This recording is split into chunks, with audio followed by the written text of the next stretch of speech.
Hey everybody, this is Kevin Bass at thedietwars.com, and I want to talk to you guys today about the excessive intake of vitamin A, specifically from beef liver, and the association thereof, the association with this excessive intake with birth defects, and how potentially dangerous it can be to eat excessive vitamin A, especially from beef liver, which gets close to being excessive if one consumes too much, how dangerous this can be to pregnant women. And to start looking at this, I want to show you guys a 1995 New England Journal of Medicine article called Teratogenicity of High Vitamin A Intake. And teratogenicity simply refers to the ability of a compound or substance to produce birth defects. So if something is teratogenic, it produces birth defects. And this is through altering in a negative way the developmental process of the fetus, thereby causing abnormalities, birth defects. So we're going to read the abstract, we're going to look at one of the figures, and then we're going to look at what some more contemporary recommendations say, and tie this back to what some of the recommendations are of some online influencers with respect to beef liver, and show that these recommendations are dangerous for unborn children. And for, I would say, women who are of reproductive years in general, for reasons that we're going to see in a moment. So, as the abstract says, studies in animals indicate that natural forms of vitamin A are teratogenic. As we pointed out, teratogenic just means causing birth defects. Synthetic retinoids, chemically similar to vitamin A, cause birth defects in humans. As in animals, the defects appear to affect tissues derived from the cranial neural crest. So already we see that animal studies are very clear. Vitamin A, natural forms of vitamin A, are teratogenic in animals. And this is because vitamin A plays a very important role in the developmental process of the fetus.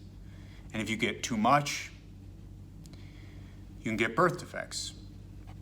But it's important to point out that this happens in animals as well as in humans, at least with respect to synthetic retinoids.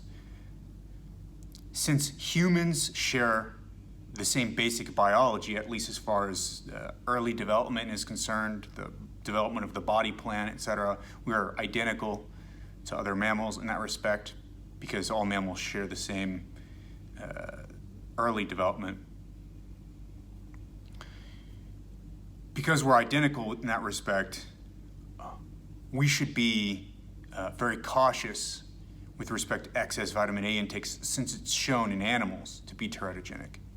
This is one case where animal evidence weighs very strongly because of the similarities in the biology. Now, if we're talking about like brain development, etc., that's quite different, especially neocortical development, the advanced brain, which humans have quite different neocortex than other animals. In that case, that would be quite different situation. We would be less inclined to look at animal studies and believe animal studies. But in this case, we should really be concerned because the animal studies show clear evidence of teratogenicity of vitamin A. Okay, so in this paper, and this was done between October 1984 and June 1987, they say, we identified 22,748 pregnant women when they underwent screening either by measurement of maternal serum alpha-fetoprotein or by amniocentesis. Nurse interviewers obtained information on the women's diet, medications, and illnesses during the first trimester of pregnancy, as well as information on their family and medical history and exposure to environmental agents. We obtained information on the outcomes of pregnancy from the obstetricians who delivered the babies or from the women themselves. Of the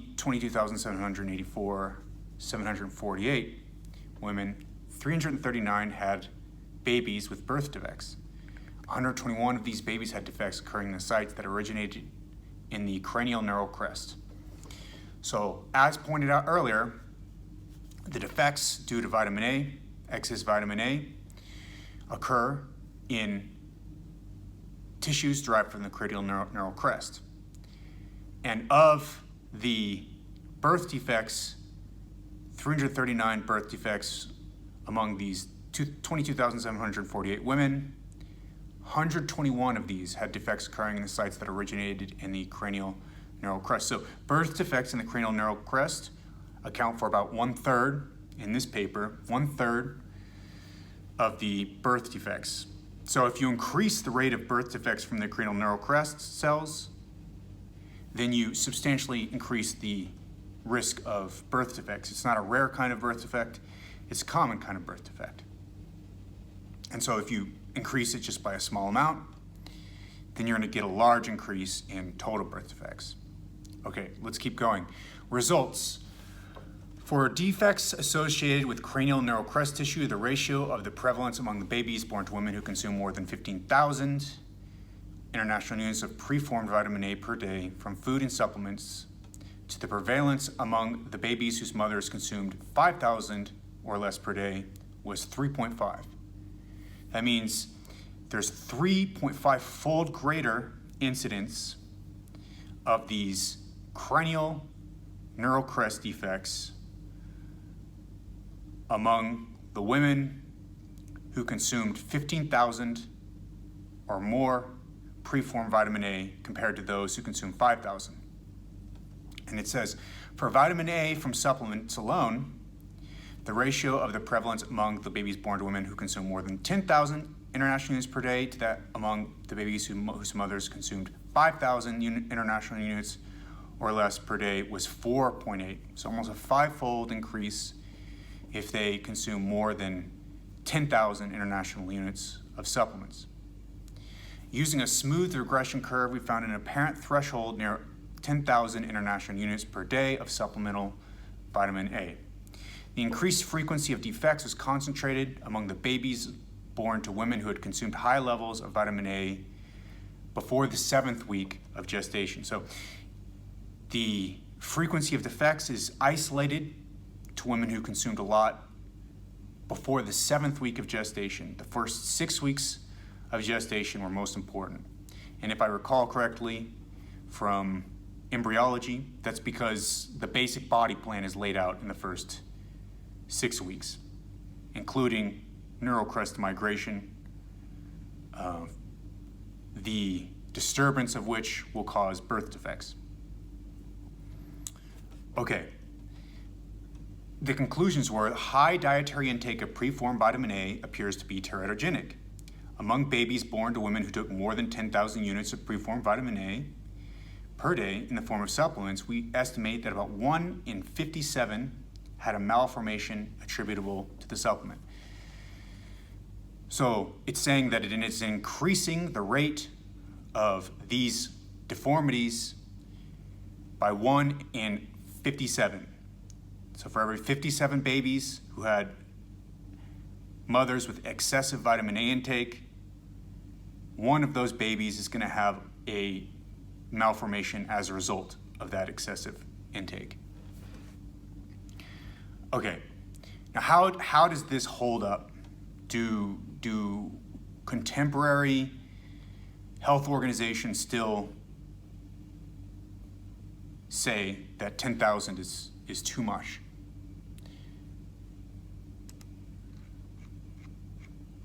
As we can see here at the end of this document, it's called World Health Organization Guideline, Vitamin A Supplementation in Pregnant Women, Geneva, 2011. We can see clearly at the end, it says,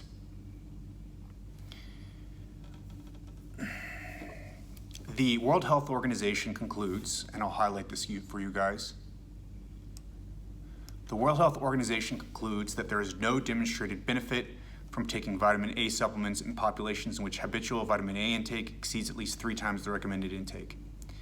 And the potential risk of adverse events increases with higher intake, more than 10,000 international units, if supplements are routinely taken. Okay, that's that. Now, vitamin A. One of the things about vitamin A that we know is that there's a lot of it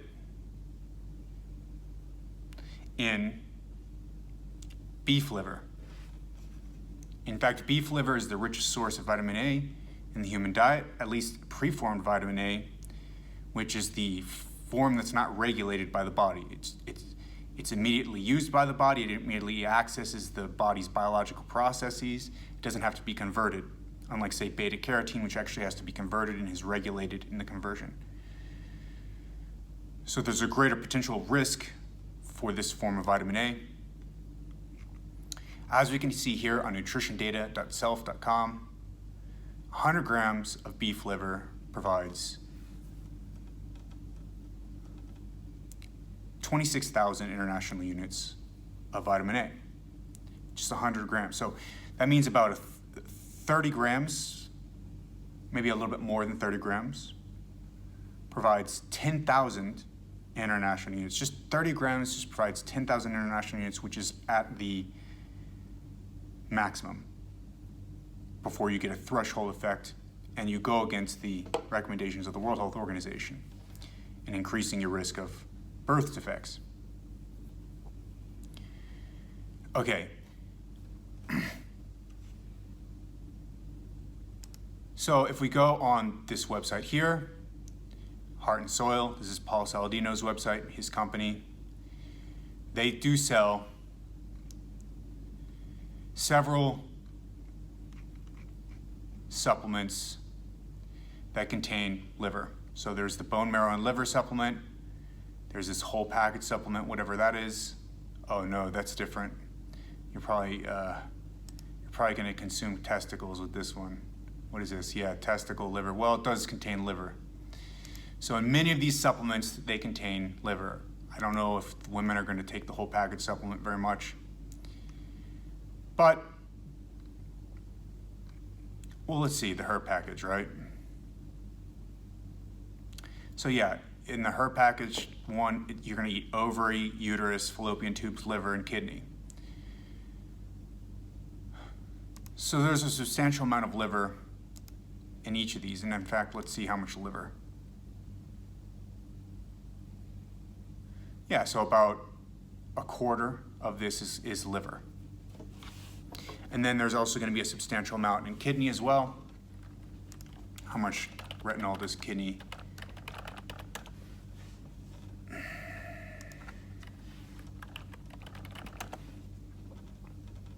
I don't even know if it's available. It's readily available how much retinol is that there is in kidney. I don't think most people eat kidney. But it's likely that many of these other organs also have high retinol contents as well.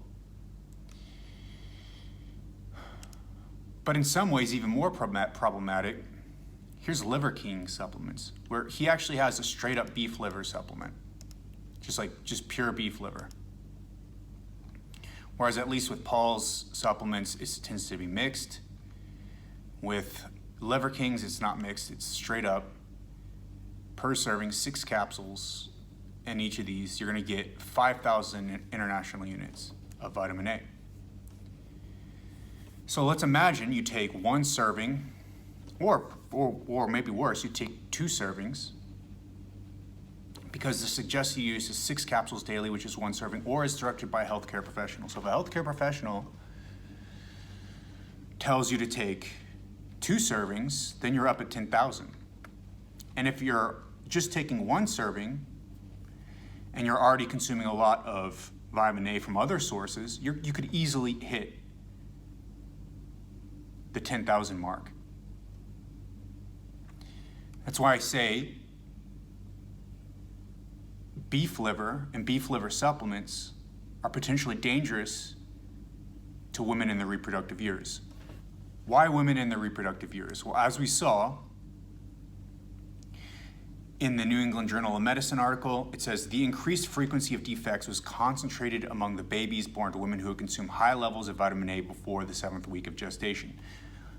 Often, women aren't going to know they're pregnant this early during their pregnancy. If they're supplementing with these supplements, these vitamin A supplements, these beef liver supplements, that could push them near that 10,000 international unit threshold, recommended against by the World Health Organization, but more importantly, shown in this study to be teratogenic.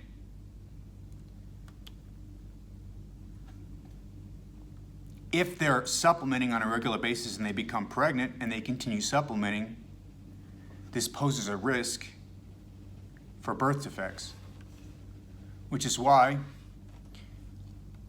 one might argue that there are better sources of your nutrition than beef liver for women. It might be a good idea to make sure you get your nutrition as a woman, not from beef liver, especially not every day, because it poses the risk to an unborn fetus of having a birth defect.